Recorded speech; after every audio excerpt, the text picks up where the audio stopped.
All right, check it out. This one gonna hit different. Ever thought about how the struggles of Black youth are rooted in a 170-year journey of resilience and reinvention? Well, some of us do, but the vast majority of us don't. From the trenches of the 1860s to the barriers of modern systems, YNs, young niggas, have always historically been turning barriers into building blocks. You know, it's a lot deeper than sliding on the ops and the op culture that we see today. It's actually a lot stronger and it's a lot richer than a lot of the YNs of today might have even previously realized. But what does that history mean for us now? And why does it matter that we stand united from the good to the bad and everything in between? Well, stay with me, because by the end of this video and series, we're not just talking history, we're talking reviewing and updating the blueprint to step into our power.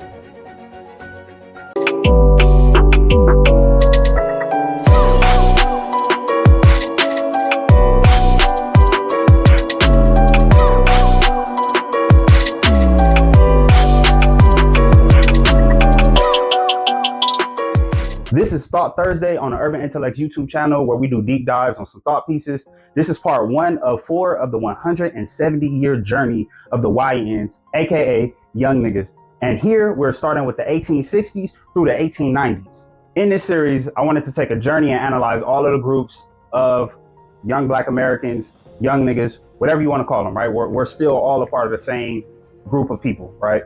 From especially rooted in this time. Now, what is a YN, you might ask? Well, a YN is short for a young nigga, all right? They're basically American Black youth who have roots and a lineage from this area. They just made it into a short acronym, really, to highlight whenever they see a Black youth outside that scares them, or maybe that Black youth just might be doing some negative things, right? However, in reality, there are American Black youth who have roots and a lineage from this era in time that represents the spectrum of the Black experience, from brilliance to struggle to creation and destruction. But at the core, we're all niggas, right? Whether you like it or not, right? Where, like, the world, this is how the world gonna look at you. United by a shared history. To say we're all niggas, it's to claim solidarity across all those class and moral lines of good and bad, the rich and poor, the respected and forgotten, the elevated and trapped, right? The survivors and the martyrs that society weaponizes to divide us, right? In reality, it's about standing together, recognizing the struggle and owning the resilience that unites us, no matter our path.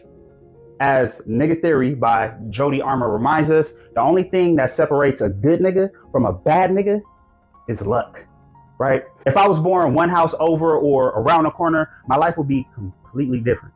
I think that it's important that we embrace this because, for one, the vast majority of us have all used the word, whether you like the word or not. And for two, the word has already served this function of uniting us in our society and culture, right? It unifies us through all lines. Whether you are a criminal or a king, if somebody says, "What's up, my nigga," and dap you up, you're going to feel endeared, not offended, right? And ironically, it's the biggest thing that we actually own in our culture. And by own, I literally mean that it's taboo for other people to say it and to call us that. So why not use it to acknowledge and uplift the unity and solidarity that already exists? Being called that word or worse hasn't stopped us. And throughout our journey, it has only empowered us. Like, and I get it. Some of us might want to opt for the king. Some of us might want to opt for the God. You know, peace God, peace king, what's good king, what's good God, all those different things. That's cool. I'm cool with that too. Like, I use that too. But I'm just saying, like, you know, that word, can't nobody use it. We literally own it. So why not use it to our advantage, in which we have probably by accident, right? Anyways, now that we see how this world reflects the connection that we already have, let's take it back to when the bond was first tested, when freedom was fresh, but the fight was far from over. So let's talk about the 1860s generation, the survivors of freedom, right? These were the first Black folk to step out of slavery. While they were free, they weren't really free. The historical context was wild. 249 years of slavery had just ended, but by now, they were navigating new systems of oppression like Black codes, right? These laws restricted movement, barred land ownership, kept Black folks out of courts, and even allowed white folks to force Black kids back into unpaid labor. They had to fight through systemic hate on every level, but their mindset was clear: push forward, survive, and build something out of nothing. Despite the oppression they were facing, their contributions to the community were monumental. Black folks started laying the groundwork for self-reliance through mutual aid societies like the Independent Order of St. Luke, right? So this was just like a wealth fund, right? They pulled their resources for education, for healthcare, for financial support, right? They also built HBCUs like at that time, Wilberforce and Morehouse, focusing on leadership and self-empowerment. And let's not forget the Black church, right? This when the Black church was in full effect. It wasn't about just spirituality, but it also served as a hub for organizing, education, and community solidarity, right? So the churches was keeping folks together. Not only was it keeping folks together, but folks would come to the church, organize, plan, and figure out their next moves as a unit, right? So that's how the church was back then, right? This generation learned resilience and unity from their parents, right? Their parents had survived slavery. What they learned was to value those oral histories, right? That got passed down, right? So those things preserve culture, right? That's why, there are certain tendencies, like certain foods that we cook from that time, and even like, jumping the broom and things like that, right? The strength of the collective care and the determination to keep going no matter what were the odds. What they learned was to value oral histories that preserve culture. And they also elevated the strength of collective care and determination to keep going no matter the odds. And that foundation set up the next generation to expand on what they already started, right? Which was create institutions and movements that we actually still benefit from to this day. When we talk about notable individuals, Frederick Douglass, aka Big Fred, stands out as the top dog of this time. Bro was an abolitionist, right? Abolitionist means that he was just a person who advocated to end slavery. He was an author and advisor to the president. He fought for the 13th, the 14th, and the 15th Amendments, advocated for the freedmen's education, right? The freedmen were the Black folk who were freshly freed, so they called it the freedmen, right? So he advocated for the freedmen's education and inspired future leaders like Robert Smalls, who went from naval hero to congressman, and Blanche K. Bruce, the first senator to complete a full term. And he did a lot of this before Black folk were even free, right? Pre-1865, right? But the systems and forces they were up against were relentless. You had Black codes locking them down, sharecropping, keeping them in economic cycles of debt. The KKK using violence and terror to suppress any progression, right? And even the Freedmen's Bureau, right? This was a fund that was set up by the government to help get the former slaves on their feet, right? This had fell apart due to underfunding and political opposition, right? AKA the white folks didn't like it. This was the first DEI, right? The Freedmen's Bureau was like DEI version 1, right? Like helping the slaves get on their feet, right? So we'll touch that in the 2020s, right? On the flip side, though, you had cultural movements like, at that time, it was really just like Black spirituals. Folks sung their songs like when it was in church. We had Swing Low, Sweet Chariot, and Go Down Moses that carried hope and resistance. And also, oratory speeches by leaders like Frederick Douglass that inspired action and called for justice, right? So, and there was a lot of other folk who would, talk and give speeches, but a lot of folks was really tuned in to whatever Frederick Douglass had to say at that time. Economically, it was a nightmare at that time. The economic realities included sharecropping as a trap, racist job discrimination in urban areas, and the lack of access to credit. So basically, it was impossible for Black folk to build wealth because, you trapped in cycles of debt, you don't have access to credit, right? So you really had to get lucky and find some folk who would allow you to have some credit or to work, a decent job with them, right? Yet they were still pushing forward, laying a legacy of resilience and self-reliance. They showed us how to build when the odds are stacked against them. In closing, for the 1860s, this generation was about survival and creating a foundation. They didn't get real freedom, but they built institutions, communities, and movements that showed future generations how to fight, organize, and thrive. Their legacy is proof of what's possible, even in the face of unimaginable challenges. The 1860s laid the foundation, but survival wasn't enough. Now it was time to build. Enter the 1870s, where Black folks weren't just navigating freedom, they were out here trying to secure it for good. All right, so boom, we diving into the 1870s. A whole decade where Black folk were out here trying to secure the bag politically and economically and socially, while the haters were working overtime to stop it, AKA white folk, KKK, all of the above. This generation was fresh off emancipation, and they were laser focused on solidifying their freedom, building political power, owning land, and advancing education. And a lot of this was on the backs of the movements and the things that they had built in the 60s. But let me tell you, freedom wasn't free still, right? The ops made sure to remind them every single chance that they got. So check this, Black folk were making strides during Reconstruction. Reconstruction was basically their way of rebuilding the United States after the war, reintegrating the South and the North, and also helping establish Black folks' rights, right? Because they were emancipated and free. So they were making strides during Reconstruction. You know, they had big gains like the 15th Amendment, in which we talked about what Big Fred helped us get. That gave Black men the right to vote, opening the door for them to hold political positions, and they stepped up, right? We saw real leadership with folks like Hiram Revels, the first Black senator, Blanche Bruce, who held it down for a full 6-year term despite constant hate, right? We had Robert Smalls, a former enslaved man who became a Union war hero and congressman fighting for civil rights.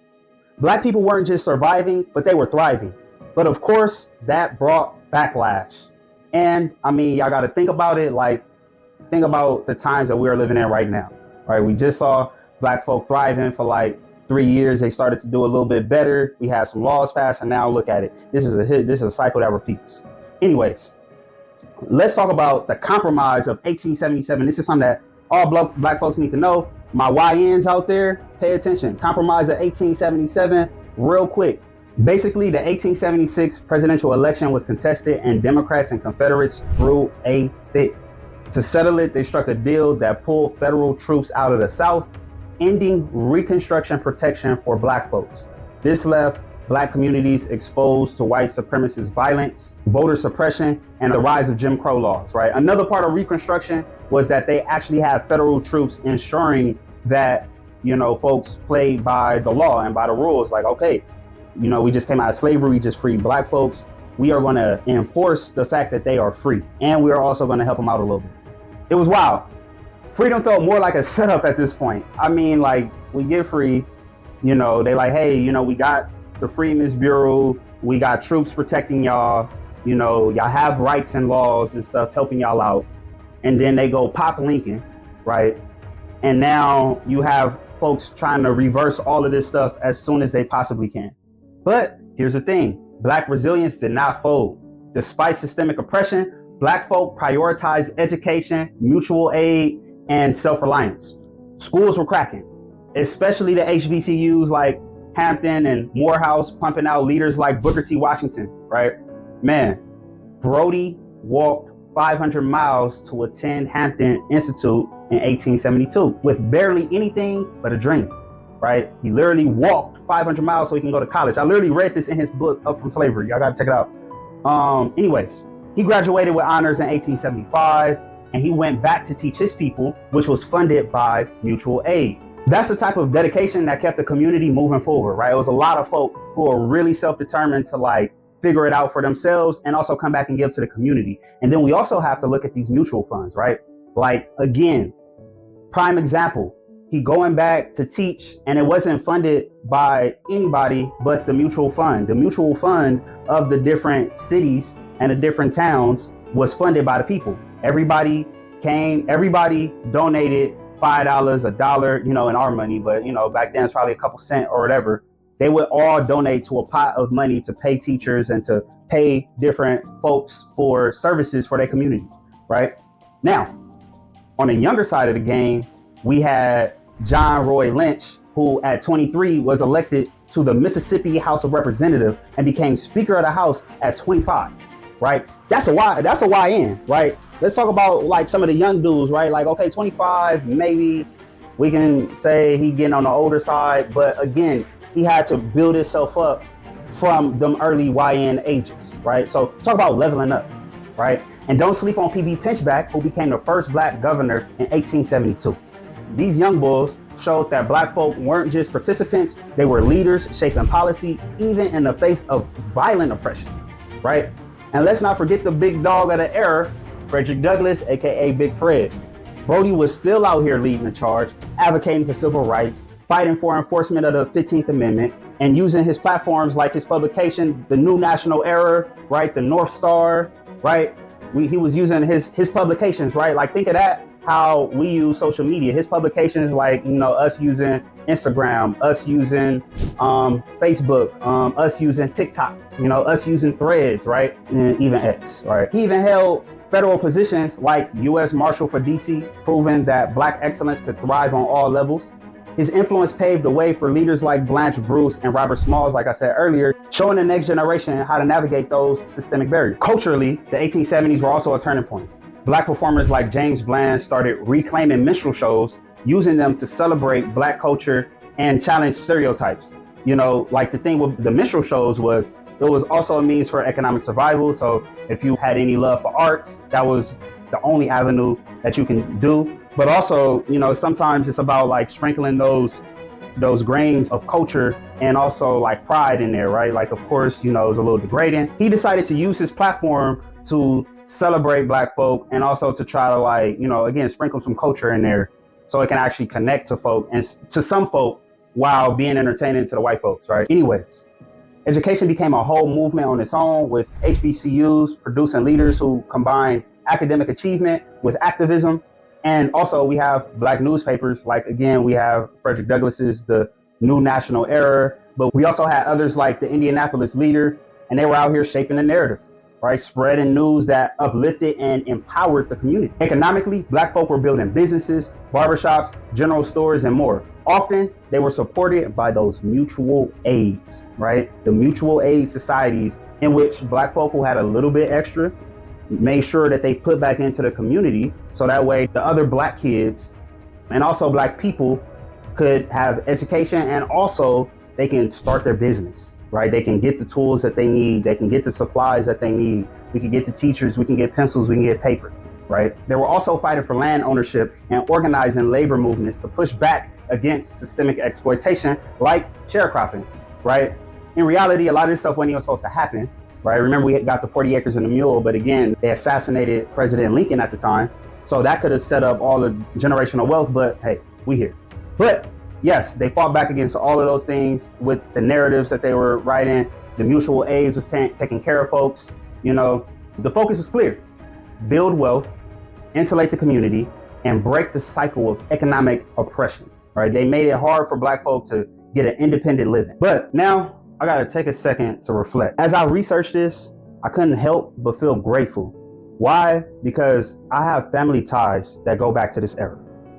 I have an ancestor. His name was Ism Pickens. During this time, he was a 22-year-old YN, right? Young nigga. In 1870, likely he was a farmer or a sharecropper. You know, my uncle said that he was a farmer. So, you know, either or, all right? Thinking about his grind makes me proud, because he was out here trying to figure it out, just like so many others. They didn't have all the resources, but they had the resilience, they had the vision, and they had the drive to pave the way for the next generation, right? Like, their survival was key. So the 1870s showed us what it means to rebuild and resist at the same time. Despite systemic backlash and unfinished struggles, this generation built on the progress of the 1860s and passed down a legacy of resilience, self-reliance, and leadership. They taught us that freedom isn't something you're given. Freedom is something that you fight for every day. The 1870s was about making power moves, locking in our rights, stacking wins, and pushing forward. But when the system hit back and Reconstruction failed, the 1880s and the 1890s made one thing clear: Black folk had to switch up the game plan. The fight wasn't just for progress anymore. It was about survival, strategy, and setting up for the long haul, right? Let me hit you with how the 1880s and the 1890s really went for the YNs of that era. This was the era of the rebuilders. Black folks had just taken major L's with the collapse of Reconstruction, and Jim Crow was coming on our ass. It was coming strong, bringing segregation, voter suppression, and racial violence on a whole new level. It was survival mode, but the YNs of this time didn't fold. They doubled down on what they knew would help them endure: education, economic independence, and community building. They weren't about flashy victories. They were about playing the long game, laying the blueprints for survival and gradual progress under some of the most worst oppression that folks have ever endured. Now, let's set the stage. Jim Crow was locking segregation into law with Plessy versus Ferguson in 1896, enforcing that bogus separate but equal doctrine. Voter suppression, crazy. Poll taxes, literacy tests, and straight up violence made it impossible for Black folks to vote. lynching just wasn't a word at that time. It was a tool to terrorize and control. But here's the kicker. Black folk didn't just sit around. They didn't lie down. They didn't hide. They focused on self-preservation. The Tuskegee Institute, founded by one of the GOATs, Booker T. Washington, in 1881, were built to equip young black folk with the skills to be self-sufficient. And trust me, Tuskegee wasn't just a school, it was a movement. Booker T. Washington and his students literally built that place with their own hands. Again, go read his book. Speaking of Booker T. Washington though, let me remind y'all like the type of drive old boy had. This man walked 500 miles from West Virginia to Hampton Institute for an education and arrived with nothing but determination and left with a vision for his people. He didn't just preach self-reliance, he lived it. Tuskegee wasn't just about vocational skills, it was about creating a space where black folk could thrive despite the hate, right? Brody built an entire institution. He walked 500 miles to get his education, and then he ended up building one for black folk, and he raised the money, all type of good stuff. Go read about it. On the flip side, you had Ida B. Wells, a firebrand journalist, calling out lynching for what it was, pure evil. She used her newspaper, the Memphis Free Speech, to expose violence and organize against it. She wasn't just a writer, she was a warrior for the truth. And real quick, I want to take a quick tangent. Y'all, like, just that statement, right? She literally just took a skill. She did what she could do best to contribute. And I think that's really what folk need to get into today, right? I definitely wanted to just lay that right there because I feel like that was real powerful. Anyways, let's talk about the community. Because, you know, Ida B was cooking, you know, all my folks was cooking, our folks. The community of this era was solid, right? Churches were the hubs, not just for Sunday service, but for organizing, educating, and supporting the community. I wish we could get back to that. Right? Mutual aid societies like the Independent Order of St. Luke and a whole bunch of others were stepping in where the government wouldn't, right? They were pooling resources to fund businesses, provide burial support, and help the community stay afloat, right? They also help fund schools and teachers. Black newspapers like the Richmond Planet and the New York Age kept folk informed and fired up, spreading awareness and celebrating black achievements, right? This generation had to learn from the Reconstruction era that resilience wasn't optional, it was survival. They took the lessons of literacy, the collective progress, and the community building and adapted them to harsher realities, right? It was actually a little bit harder during this time, right? Than it was when they, like that middle period of stepping out of slavery, 1860s, 1870s, were former slaves, right? And they're out here building institutions, right? Becoming literate, learning to read, right? They built these self-sustaining institutions because they understood that nobody was coming to save them, right? They thought that they were going to get help, and that help fell through very fast, right? And let's not forget some of the literary voices of the time, right? Frances Ellen Watkins, Harper, and Paul Lawrence. This generation made resilience look effortless. Even though the weight they carried was immense, they laid the foundation for economic independence, education, and community solidarity that future movements will build on. They weren't just surviving, they were setting up the tools and systems for the next wave of Black excellence, right? They were literally creating the infrastructure to nourish and harness Black excellence at that time. And honestly, we owe everything to this generation of people, right? Like literally, we owe them everything, in my opinion. Anyways, because, you know, folks always want to like touch on the bullshit, right? But let's also add that there was no space for any BS for anybody to be on at that time. You know, these folk were out here surviving in a system that had it out for them from the jump.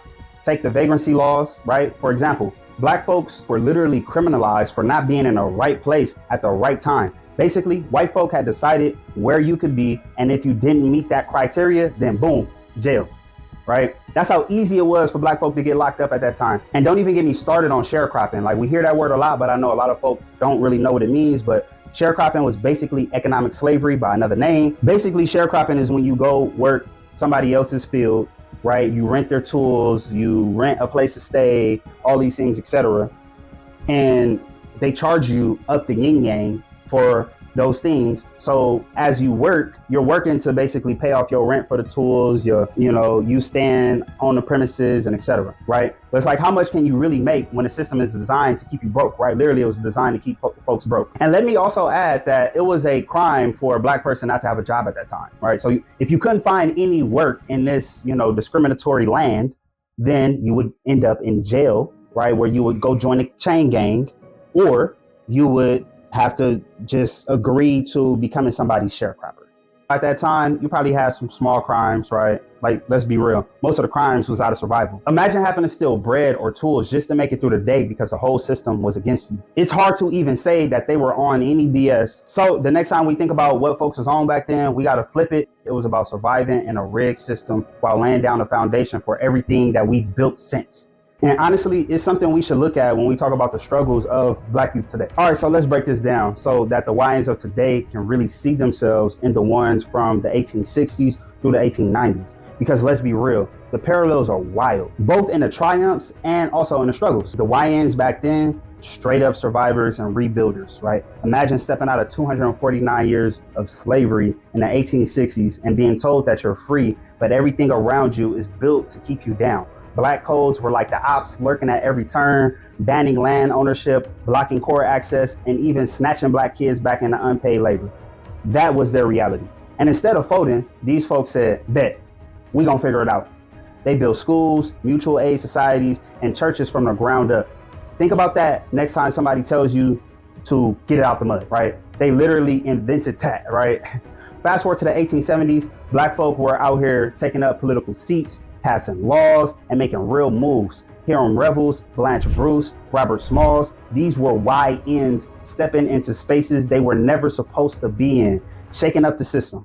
And yeah, Reconstruction gave them a little wiggle room, but the moment white supremacy felt that heat, they pulled the plug with the Compromise of 1877. That's when the troops left the South, and it was open season on Black folk. That era was like when you start winning and your haters go overboard trying to stop your shine, right? Sound familiar? Now the 1880s and the 1890s, that's when they doubled down on playing the long game. Jim Crow was in full effect, lynch mobs were wilding, and Plessy versus Ferguson locked segregation in the law. But they didn't cry about it. Nah, they got strategic. Booker T. Washington built Tuskegee to teach self-reliance. Again, dude walked 500 miles for his own education and then turned around to uplift a whole generation.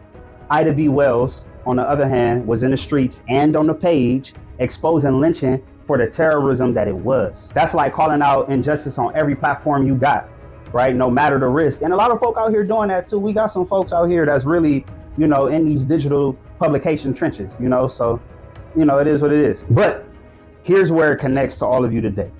The YNs of that time were all about community.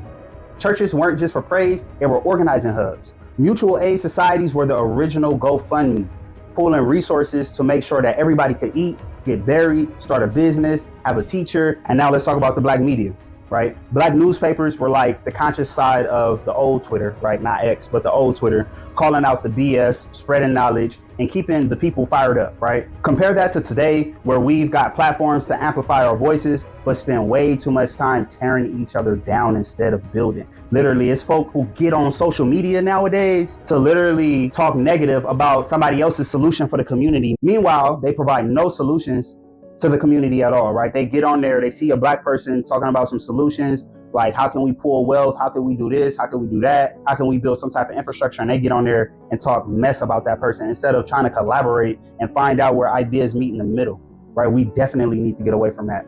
Man, I'm tired of seeing that, right? You got the capitalist Black folk, and then you got the collectivist socialism Black folk, like tearing each other down. It literally makes no sense.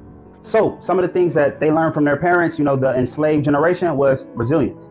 Plain and simple. They knew nobody was coming to save them. So they became their own saviors. They built systems to protect and uplift their people, even while dodging systemic hate every step of the way. Think about that when you're out here saying that the game is rigged, like in today's time, right? It's been rigged, literally since we stepped out of slavery.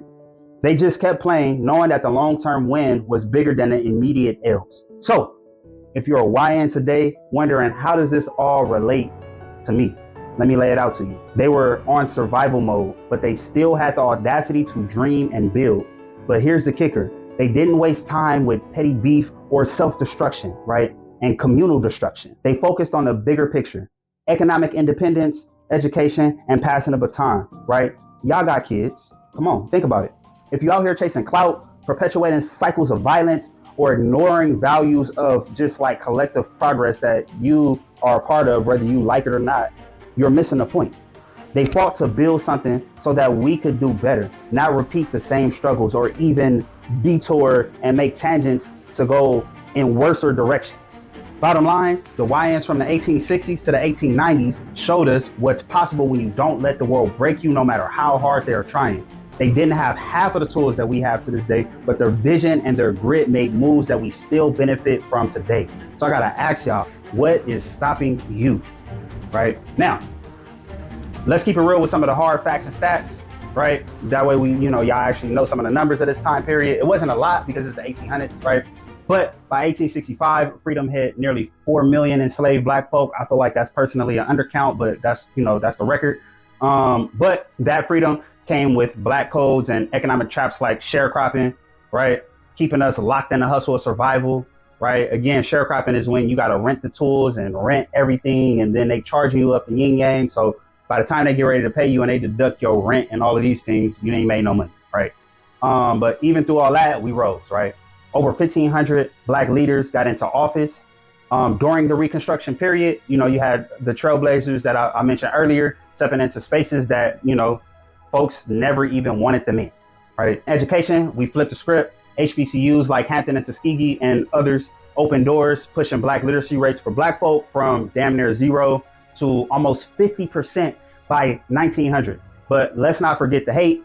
Over 2,500 lynchings between 1882 and 1900, and voter suppression were like super slick. It's like they wrote the cheat codes, right? Like, they had poll taxes, literacy tests, you name it, right? Anything that we can create to stop y'all from voting is what we want to do, right? And yet we still built businesses, mutual aid societies, newspapers, and churches that weren't just spiritual hubs, but they were survival blueprints, right? They didn't just show us how to live, they taught us how to thrive when the world wanted us to fold.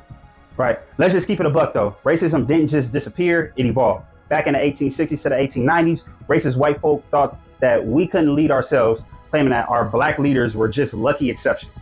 Right. Just how they do now. Right. We get mayors. They say they DEI hires. It's the same playbook, y'all. This is what I'm trying to show y'all. It's the same playbook. Right. And now we're starting to see some of the solutions to the problem that we're facing. Anyways, they ignored how we built mutual aid societies and schools from nothing, saying that any success that we had came from their help, right? They even twisted lynchings and black codes as justice, all while trying to keep us in survival mode, right? You got to think about it too. Like, they're trying to say that all the success that we have is from their help, right? Because the DEI hires, all that type of stuff. Bro, the saying in the black community, and we're going to get to this, but the saying was we had to be twice as good to get half as much. Like, it'd be black folk with degrees on degrees and 20 years experience, still like not getting, like, that's a whole nother video.